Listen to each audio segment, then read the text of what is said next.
à tous, après Brapanon la semaine dernière, nous poursuivons notre tour des 24 communes de l'île dans le cadre de notre émission politique L'a dit, l'a fait, l'a pas fait, les maires et leurs projets. Bonjour Yves. Bonjour, alors nous sommes aujourd'hui à l'Entre-deux. Tout à fait, l'Entre-deux, une jolie petite commune verdoyante des hauts du sud de l'île. Un petit peu d'histoire politique si vous voulez bien, pour vous rappeler que Bachil Vali est 6e adjoint en 1995 aux côtés du maire Daniel Tolosan, lequel Daniel Tolosan, gynécologue de profession, était à la mairie en tant que maire de 1977 à 2001. Donc en 1995, Bachil Vali, 6e adjoint. L'élection est annulée. En 1996, de nouvelles élections. Bachil Vali devient à ce moment-là premier adjoint. Puis en 2001 au municipal, Bachil Vali se présente pour la première fois au municipal. Il est élu maire. En 2008, il se représente, il est réélu. Mars 2014, les élections municipales sont annulées alors que Bachil Vali avait été élu. Donc de nouvelles élections en octobre 2014. Bachil Vali est réélu avec 61% dès le premier tour. Et il a été réélu également en mars 2020 avec près de 57% des suffrages. Merci Yves pour ce rappel. Sans plus tarder, nous allons à la rencontre du maire Bachil Vali qui nous attend dans son bureau. Bonjour Monsieur le maire, merci de nous recevoir à la mairie de l'Entre-deux. Avant de parler de l'avenir, nous allons rapidement évoquer le passé puisque vous êtes maire depuis 20 ans. Quelles sont les actions phares qu'on pourrait évoquer et qui, selon vous, ont transformé votre commune? Bonjour Madame Noche, Monsieur Montrouge et toute l'équipe de Freedom. Alors moi, cette mandature, je le résume en 3 cycles. Le premier cycle, pendant cette période, il y a eu beaucoup de perturbations, beaucoup de tensions au niveau politique parce qu'il y avait ce fameux bloc contre bloc, gauche et droite. Je me suis posé la question, que puis-je apporter, en tout cas pour que cette commune retrouve une certaine sérénité que nous jouissons aujourd'hui, d'après ce que j'entends, quand les gens de l'extérieur viennent à l'Entre-deux, ils nous disent que voilà, il fait bon vivre à l'Entre-deux, on sent qu'il y a de l'énergie, on sent qu'il y a de la positivité.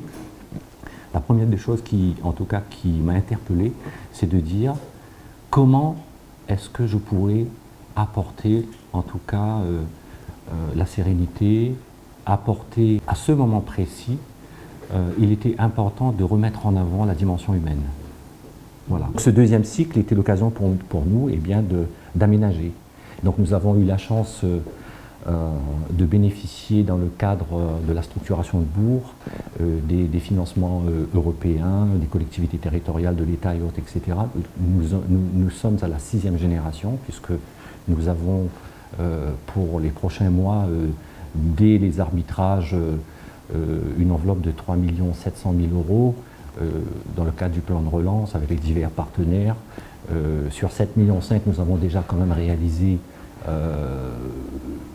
2 œuvres d'art de 2,7 millions, 8 à peu près. Donc un troisième ouvrage va voir le jour au Trou-Magasin sur le quartier du Bralon.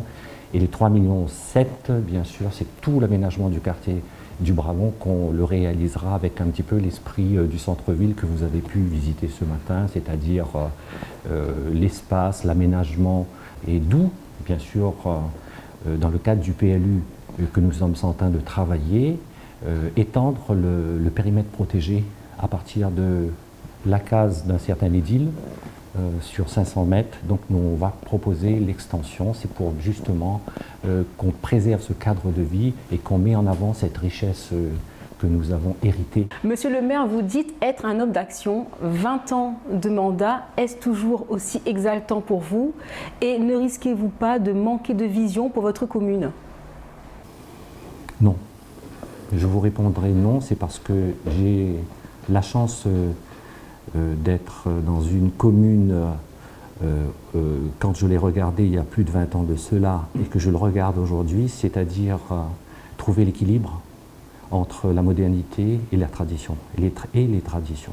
Et l'exercice, il est très difficile, très difficile, parce que nous avons des obligations, nous avons des enjeux, Quand j'ai pris la commune, on était à 4500 habitants à peu près. Aujourd'hui, on est à 7000 habitants. Donc ça veut dire qu'il faut les moyens, trouver des solutions pour la problématique du logement, tout en sachant que la problématique du logement, c'est un dossier qui est très très très compliqué.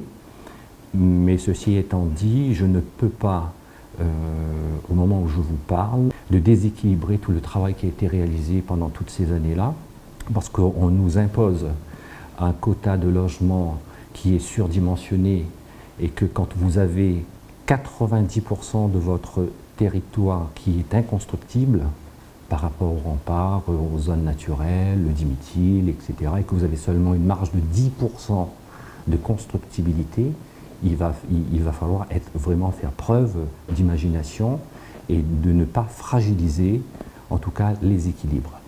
Nos petites opérations qui ont été réalisées, Casabianca, la serre qui est juste à côté, à notre droite, ou sinon les kakis qui ont été livrés, c'est des petites opérations de 20, 25, 30 logements, où l'intégration de la population se passe très très bien, où les gens sont heureux, c'est ce qui m'intéresse, d'accord ? Et donc nous allons continuer dans cette perspective dans le cadre de la réalisation de notre PLU. On a bien compris, monsieur le maire, donc premier cycle, c'était l'instauration de la sérénité au sein du conseil municipal, parce qu'il y avait des clans, vous nous l'avez dit, des divisions au niveau politique au sein de votre conseil municipal. Donc il y a ce travail qui a été fait pendant le premier cycle. Le deuxième cycle, vous avez transformé votre commune, l'entre-deux, avec des installations, des infrastructures, une piscine, gymnase, stade de foot. Et là maintenant, nous en arrivons au troisième cycle. C'est ce que vous allez nous annoncer. Exactement. Je ne vais pas vous mentir. C'est vrai qu'à un moment donné, la lassitude, elle est présente. Tous les jours, faire la même chose, faire des voiries, piscines, comme vous dites, et autres, etc. Au début du mandat, c'est intéressant parce que vous êtes quand même à l'origine et de dire que vous allez réaliser un certain nombre de choses. Mais c'est vrai qu'avec le temps et la conjoncture que nous traversons, une crise sociale, crise identitaire, monsieur Montrouge, je peux vous le dire, crise économique, eh bien, la situation que nous traversons aujourd'hui, elle part de ce constat. 85% d'exportation, d'importation, pardon. 15% d'exportation. Le constat, il est là. On fait quoi? Je dirais des possibilités pour qu'on essaie d'inverser cette tendance. Ceci étant dit, deux projets. On a bien vu que pendant la crise du Covid, on était capable de donner à manger à notre population avec les produits du terroir, de très bonne qualité. Aujourd'hui, dans le cadre du PLU, on est en train de récupérer des terres incultes, des terrains en friche. Et savez-vous que dans les Hauts de la Réunion, monsieur Montrouge, nous avons un trésor. Nous avons des espèces endémiques qu'on ne voit plus sur les étalages des marchés. Et il y a des vertus pharmaceutiques, thérapeutiques. Mais c'est à nous de faire émerger tout ça. Je suis en train de récupérer tous les petits terrains au centre-ville pour la réintégration, pour la replantation de toutes ces espèces-là. Eh bien, nous avons prévu une enveloppe de 230 000 € pour une préétude, financée par la collectivité de l'Entre-deux avec bien sûr, les aides des collectivités. Voilà, je m'engage. Je ne suis pas dans une vision lointaine, mais on démarre. On démarre. On a mis en place des ACI pour la culture du géranium. Voilà. Le dossier passera au conseil départemental d'ici un mois, etc. Moi, je lance les ateliers chantiers d'insertion. Ateliers chantiers d'insertion. Dans cet espace, il y aura des associations, des SCIC, des sociétés qui travaillent dans l'économie solidaire, le petit planteur, la chaîne de distribution, les commerçants. Donc, on va travailler pour trouver un équilibre dans tout ceci pour que chacun puisse, en tout cas, trouver trouver en tout cas son compte comme il dit créole. D'accord? Donc chacun restera dans son cadre et la commune, chef de projet, je veux être chef de projet, apportera des terrains dans cette société, dans ce GIE, dans cette SPL, je ne sais pas encore parce que les études définiront un petit peu machin. Je pense que c'est le projet de ma carrière politique. Dans ce projet, il y a deux dimensions. Là, je vous ai parlé de la dimension locale, circuit court. Je donne des solutions. J'en ai déjà discuté avec le président du département. Tu termines ce projet et on en discute. Parce que j'aurai besoin de gros partenaires. Parce qu'on est complètement dans la création de la richesse et un problème économique, social, environnemental. La deuxième dimension de ce projet, je vous ai parlé tout à l'heure de l'export. Mais tout ça, on va bosser dessus. C'est ça les produits à haute valeur ajoutée. Et on va conquérir le marché asiatique, l'Europe. Carrément. Mais Monsieur Montrouge, on est petit, mais c'est l'action, c'est l'animation. Vous comparez le pitaya de la Réunion à celui de Taïwan, le goût n'est pas pareil. L'ananas de la Réunion, on a les meilleurs fruits au monde. Mais il faut nous bouger à noter. On n'est pas là pour faire du blabla. Ça, c'est la dimension qu'on va créer. Donc, c'est-à-dire qu'il y a deux. Local, export. L'export, on inverse la tendance, d'accord? Et on fait rentrer des capitaux qui va, dans cette structure qu'on va définir juridiquement, apporter, je dirais, des capitaux aussi pour qu'on puisse, dans le cadre du circuit court, l'autosuffisance alimentaire, apporter des solutions. Localement, nous avons déjà fait un travail au niveau de nos acteurs de l'agriculture qui sont favorables. Je parle localement. Mais ce projet ne s'arrêtera pas à l'entre-deux, Monsieur Montrouge, Madame Noche. Pourquoi? C'est un projet réunionnais.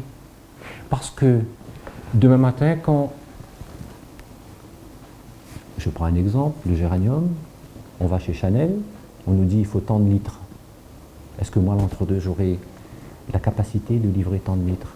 Il va falloir aller voir les agriculteurs de la plaine des Cafes, de Tapage, des Hauts-de-Saint-Paul, que tout le monde. Donc il y a un travail de fédération à faire. Alors, je vais vous parler du SIAP. Qu'est-ce que c'est que le SIAP? C'est aussi notre travail dans le Covid. Ah oui, c'était un temps où on a bossé, on a mis en place tout ça. Le SIAP, c'est le Centre d'interprétation de l'architecture et du patrimoine. Alors, c'est un projet ambitieux sur un terrain où nous sommes en négociation pour l'achat, sur la partie basse de l'entre-deux, parce que nous avons des difficultés au centre-ville. Comme je vous dis, on a un territoire qui est très contraint, ça demande beaucoup de réflexion, de 25 000 m². Et donc c'est un espace que je veux dédier, bien sûr, surtout mettre en avant, je dirais, tout le concept architectural, patrimonial, culturel, éducatif, tout. Donc, je vous donne un exemple simple. C'est un projet qui partira de la période de l'esclavage jusqu'à 1980. Et on verra chronologiquement l'évolution de la Réunion. Voilà. Un exemple, je crée une rue commerçante.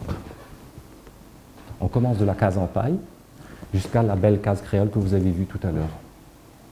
Je ne sais pas, une dizaine, une quinzaine de cases, on voit l'évolution architecturale. Un point très important. Ce projet qui culminera à 10 millions d'euros à peu près, hein, oui, mais tout est faisable. Avec l'aide des collectivités, c'est à eux de jouer après. Le budget de l'entre-deux, c'est 12 millions annuels. 15 aujourd'hui. Oui, 15. Oui. Voilà. D'accord? Mais c'est à eux de jouer après. Mais si j'ai 90%, 10%, je peux apporter. Oui. Je m'en bouge. On a fait des opérations qui sont quand même assez importantes financièrement. On est dans cette capacité. Donc là, on est dans l'architecture patrimoniale. Patrimoniale. Je parle de cette rue commerçante. avec une quinzaine de la case en paille jusqu'à la case créole. Il y a une dimension éducative. On va expliquer à tous nos classes de découverte qui vont venir sur l'entre-deux, qui vont faire des séjours d'une semaine, parce qu'on a expérimenté à une période au niveau des centres de lecture brûlés, l'entre-deux, ou la Plaine des Palmiers, je crois, il y avait 3 centres, etc. Donc, l'entre-deux vivra aussi de ces gens qui vont venir ici, qui feront des classes de découverte, les gîtes, les tables, voilà. Donc il y a ce côté-là. Mais ce qui est intéressant, c'est le côté éducatif. Le bardeau, le lambrequin, le petit jardin devant, la case renversée, pourquoi est-ce que l'île en forme de bateau, tout ça, tout ça. C'est ça le côté éducatif.